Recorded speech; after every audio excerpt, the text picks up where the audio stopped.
Brought to you by ZX Cough Syrup. XZ नहीं, doctor का भरोसेमंद ZX। ZX का असरदार आरामदायक फॉर्मूला खांसी पे काम शुरू करे सिर्फ 15 मिनट में।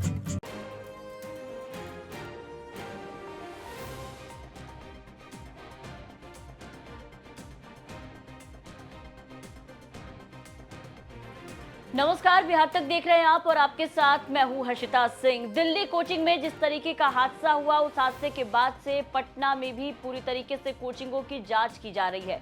कोचिंग इंस्टीट्यूट को लेकर के अब प्रशासन पूरी तरीके से सजग नजर आ रहा है। बीते दिन हमने आपको बताया था कि पटना डीएम ने तमाम कोचिंग सेंटर्स को लेकर के जाँच के आदेश दिए थे ताकि कोई भी हादसा पटना में भी दिल्ली की तरह ना हो। और अब इसी को लेकर के जितने भी कोचिंग सेंटर्स है उसकी जांच की जा रही है। कल एसडीएम पूरी टीम के साथ बहुत सारे कोचिंग सेंटर्स पर पहुंचे थे, जहां पर उन्होंने छापेमारी की और कोचिंग संस्थानों की हालत देखी। कोचिंग संस्थानों की जो हालत है वो कई कोचिंग संस्थान ऐसे थे जिसकी हालत बद से बदतर नजर आई।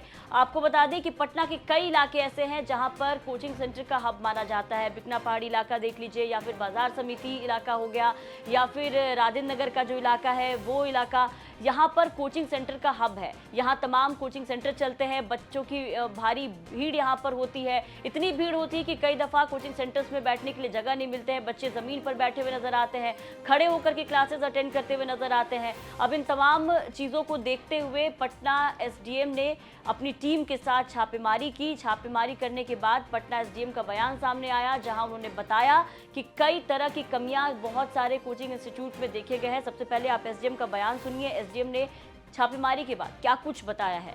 कोचिंग की हालत जो अंदर देखी, काफी दयनीय स्थिति थी। कहीं जो है कमरे में वेंटिलेशन नहीं था, तो सीढ़ियां छोटी थी, तो कई कोचिंग ऐसे थे जिसका रजिस्ट्रेशन नहीं था।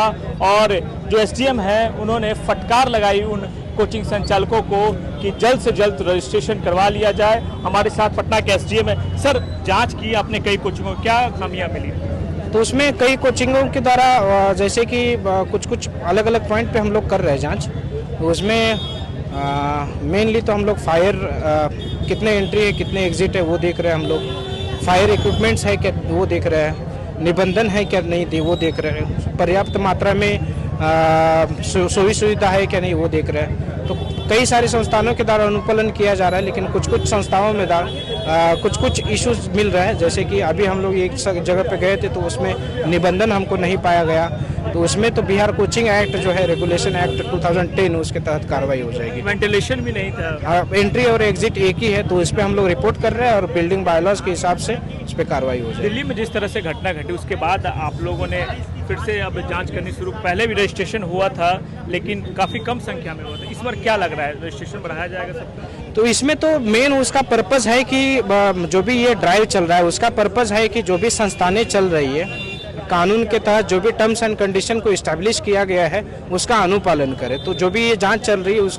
उससे हमको उम्मीद है कि जो भी नॉर्म्स है उसको पालन करने में उसका परसेंटेज बढ़ जाएगा। तो सुना आपने, एसडीएम ने बताया है कि कहां पर कौन सी गड़बड़ी पाई गई है। आपको बता दें कि पटना में जो ये जांच चल रही है वो दिल्ली के तर्ज पर ही चल रही है। दिल्ली में जिस वजह से छात्रों की मौत हुई, जिस तरीके का हादसा देखने को मिला, अब उसी को ध्यान में रखते हुए पटना में भी कोचिंग के अंदर जाकर के ये सारी चीज़ों को देखा जा रहा है कि यहाँ पर व्यवस्था कैसी है, व्यवस्था दुरुस्त की जा रही है या फिर नहीं। बहुत सारे कोचिंग सेंटर्स ऐसे भी पटना में चल रहे हैं जिनका कोई रजिस्ट्रेशन नहीं है, ना कोई कागज़ है उनके पास, अवैध तरीके से कोचिंग संस्थान चलाए जा रहे हैं। उनको लेकर के भी अब कार्रवाई की जाएगी, पटना एसडीएम ने बताया है।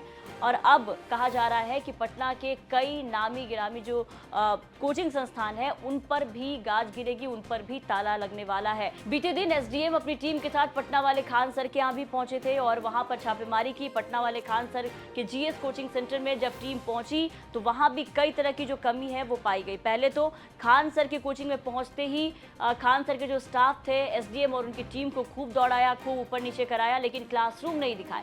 अंत में खान सर को जब पूछा गया कि खान सर कहाँ हैं, तो वहां भी जब बात गोल गोल घुमाने लगे तो अंत में एसडीएम की मुलाकात खान सर से हुई और वहां खान सर कैमरा मीडिया देखते हुए थोड़े से असहज नजर आए। उसके बाद मीडिया जैसे ही बाहर निकली तो खान सर और एसडीएम के बीच में बातचीत होती है। एसडीएम बाहर निकलते हैं, जिसके बाद एसडीएम बताते हैं कि खान सर से उनकी क्या बातचीत हुई। देखिए, आने सबको दिया जाता है, लेकिन अगर कोई भी आदमी क्लास के टाइम पे आएगा तो हमारे लिए पहली प्राथमिकता बच्चे मीडिया में पहली प्राथमिकता है। बहुत खूबसूरत